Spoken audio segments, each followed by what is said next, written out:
When we think of an atmosphere, first thing we want is a place of joy. And an atmosphere will either be a place of joy or it'll be a place of anxiety. After that, we want it to be a place where their affections are caught. All children have their affections taught to them. Well, caught. Caught is a better word than taught when it comes to our affections. Our affections are caught from the community that we've identified with. As an adult, I will choose a community, and that community will inform my affections. And 10 years from now, my affections will be profoundly shaped by the community that I've been a part of and identified with. Children don't choose their own community, at least not initially. That's a parental responsibility. So parents, when they choose a school, are choosing not just a place for giving information, but they're choosing, to use another word, a culture that will have profound impact on the shaping of their children. Atmosphere shapes our affections. Why do I want what I want? It's because of the atmosphere that I have breathed in. It's because of the relationships I've had. Ideally, my relationship with God is having the most profound impact on the shaping of my affections. Second, the relationship with the community of others who are like-minded and pursuing the same sorts of thing is shaping my affections. But whatever my relational community is, that will shape my desires, my hopes, my aspirations. That's true for all of us. When we think of the school, we are very, very intentional. What's lifted up? How are the affections being shaped of children? And it's not by lecture. It's by what the teacher admires. Our atmosphere or our culture or our community also tells us how to negotiate life. How do we work? How do we relate to one another? How do we handle conflict? What's acceptable, what's not acceptable? I'll give you an instance.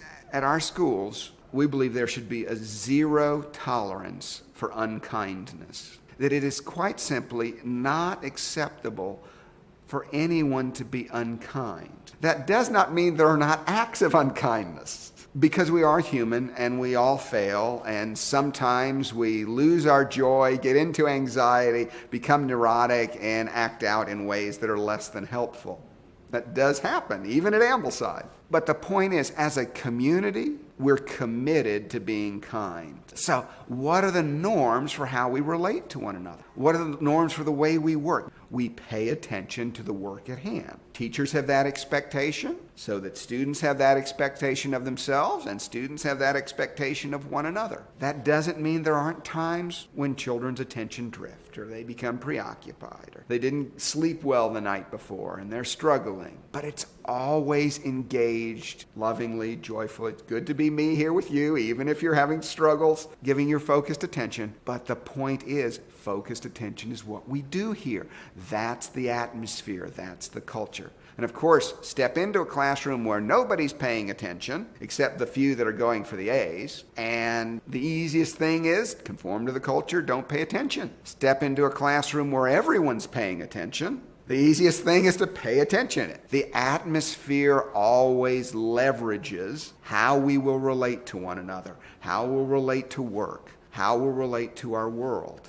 Another example is a book worth reading for the pleasure and delight of reading and coming to know more about the human condition. Well, if you step into a classroom where the atmosphere is, I know this is boring, no one's gonna like it, but you have to get it for the test, so come on, let's climb this mountain and we'll get the facts.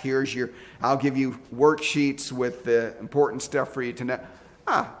Who's going to find any delight? Everyone's just told me. This is like eating sawdust. This is going to be as painful as can be. And students believe it. Okay, books are a pain. They're not worth listening to. They're not worth our time, our attention. On the other hand, walk into a classroom where everybody's interested in what's going to happen next. We've had students tell their parents that what they wanted for Christmas was all the books that they were reading in literature and history in school that year. Our teachers often have to tell students, don't read ahead, because we want to engage this together. We have students at times begging, oh, please, let us read ahead. I want to take it home and finish it. Well, that's a very, very different atmosphere, and we breathe it in. Why would a 22-year-old hate history? Because I was in an atmosphere where history was held in contempt and not treated as a worthy subject.